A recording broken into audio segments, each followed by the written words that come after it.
윤석열 대통령이 최상병 특검법에 대해 거부권을 행사했습니다. 이번이 10번째 거부권 행사로 이승만 전 대통령 이후 가장 많은 거부권을 쓴 대통령이 됐습니다. 민주당은 곧바로 재표결을 추진하는데 이번에 통과되지 않더라도 22대 국회에서 거부한 모든 법을 다시 발의하겠다고 밝혔습니다. 윤정식 기자입니다.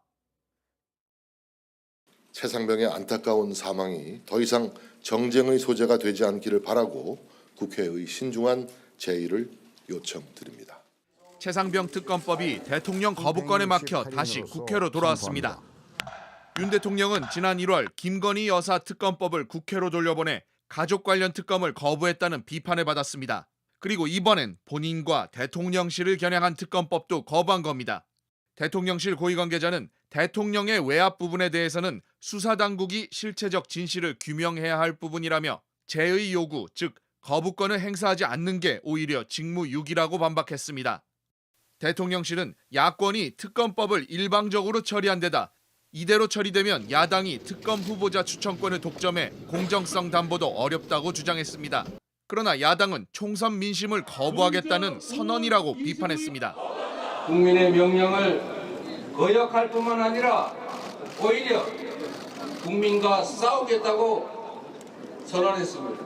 민주당은 오는 28일 본회의를 열고 최상병 특검법 재표결을 추진합니다. 국민의힘에서 최소 17표의 이탈표가 나와야 하는데 현재 김웅, 안철수 의원 등이 특검법 찬성 입장이지만 통과가 쉽지는 않을 전망입니다. 이렇게 되면 민주당은 특검법을 22대 국회에서 다시 추진한다는 방침입니다. 22대 국회가 시작하는 즉시 해병대원 특검법을 비롯하여 윤석열 대통령이 거부한 모든 법안을 재발의하겠습니다. 이럴 경우 윤 대통령이 거부권을 또 행사할 가능성이 있는데 정치적 부담은 점점 커질 수 있습니다. JTBC 윤정식입니다. 아침엔 앵커 정재우입니다. 지금 이 기사 가장 먼저 매일 아침 7시 반에 보실 수 있습니다.